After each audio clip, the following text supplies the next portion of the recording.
नमस्कार, मधुराच्या किचनमध्ये स्वागत आहे आपलं। मी करणार आहे किचनमध्ये मक्याचा भात आणि त्यासाठी मी इथे साहित्य घेतलेलं आहे। ही मका थोडासा पाण्याचा हात लावून भरडून आणलेला आहे आणि ते चाळून त्याच्या कण्या करण्यासाठी कणी बाजूला काढलेले आहे आणि कणीपेक्षा जे मोठा आहे कणीदार भाग, तो मोठा भाग म्हणजे मोठ्या शिरासारखा तो मी भात करण्यासाठी घेतलेला आहे। आता हे मी 2 वेळा धुवून पाण्यामध्ये भिजत घालणार आहे।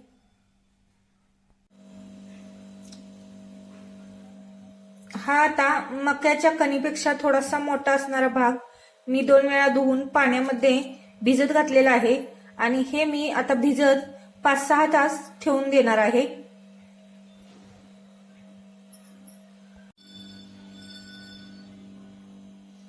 ही मक्याची कणी आता भिजत ठेवून 6 तास झालेले आहेत आणि आता मी ह्याचा भात करण्यासाठी सुरुवात करत आहे।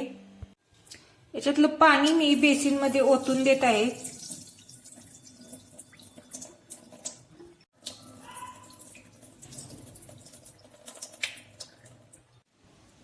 हे पाणी काढून अर्ध पातेलं कणी झालेली आहे, शिल्लक राहिलेली आहे पातेल्यामध्ये आणि त्याची क्वांटिटी ही अर्ध पातेले आहे। गॅस चालू केलेला आहे मी आणि पाणी ओतून हा भात शिजण्यासाठी ठेवलेला आहे। याच्यामध्ये आता मीठ घालते।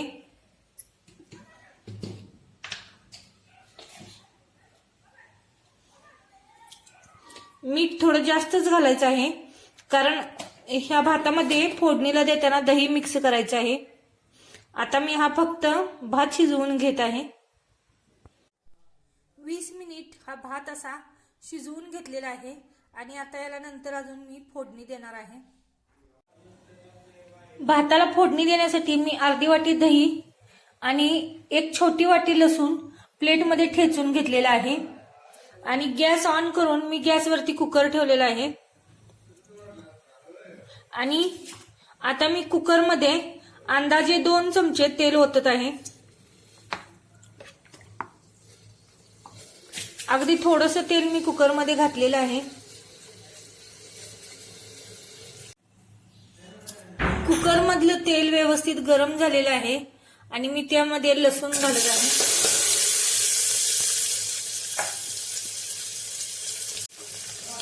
आणि लसूण जास्त न भाजता मी त्यामध्ये लगेचच भात घालत आहे।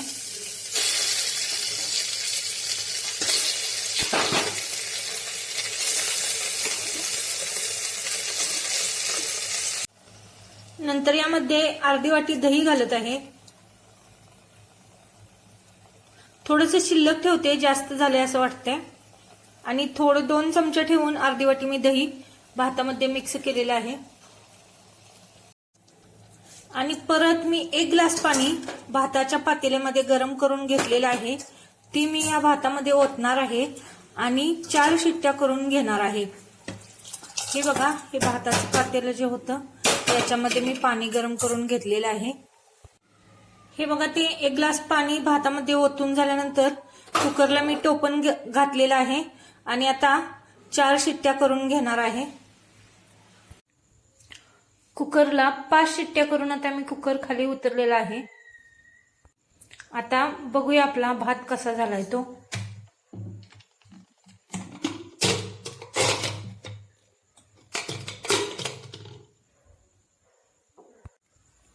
भात छान असा शिजलेला आहे आणि आता आपण तो थंड होण्यासाठी उघडा ठेवूया 10-15 मिनिट आणि त्याच्यानंतर खाण्यासाठी सर्व करूया।